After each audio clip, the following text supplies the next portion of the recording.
Someone asked me the other day, Ken, do you have any exercises for keeping up a sense of danger? Now, it's interesting. What do we mean by danger? Danger for me is the unexpected, where the audience is thinking, what's she going to do now? What's he going to do next?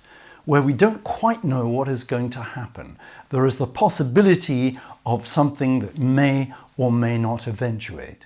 For example, something simple like the stage directions might be, he comes in through the door, moves to a point and says the line. Now, between point A and point B, you have a lot of possibilities. Sometimes you don't want to be terribly flamboyant, you just need to come in and say the line. But if you think about it, there are lots of dynamic differences you can make. For example, it might be you come in and you decelerate as you come closer to that point. Or you come in through the door and get even more slow as you come to the point. Or you might come in through the door and accelerate to that point. Or you might lead from the hands, and coming in there changes the meaning. Or lead from the chest, coming in through there. All these things change the way you feel, they change the dynamic. Or you might think, oh, that's far too exaggerated, so you may want to internalize that so that you're maybe slightly decelerating as you're saying the line, and you reach that point. And what's going to happen now?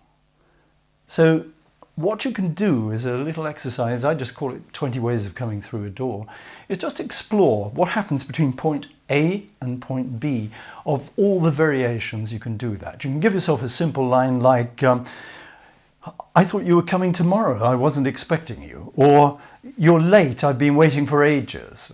Just something quite simple, it doesn't, or, look, I'll try to fix it, but I can't promise anything. And just take the same line, you can see also where you put that line. It might be while you're actually moving, speaking there, or you might come in silence and then say the line.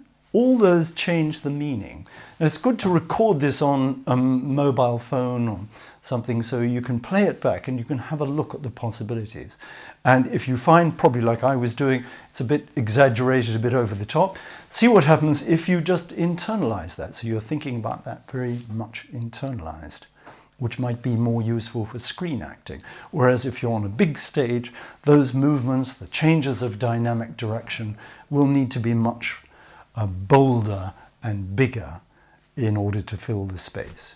So have a try. 20 ways of coming through a door. You can do it, just find 5 variations, have a look at that, then 5 more, then 5 more, then 5 more. So what you're doing is you're stimulating the imagination to keep coming up with new ideas. And a lot of them might be, terrible to start with, but that might lead to better and better ideas. And what it's also about is finding a sense of detail, of accuracy in there. For example, if you're moving then, and you're moving slowly, what is the concentration or the attention of the eyes? And this gesture, what are you doing with that? So you think, are you aware of that, or did it just sort of happen? So you're not just coming in from A to B by default, but you're looking at filling that moment out with lots of accuracy and detail. Have a go.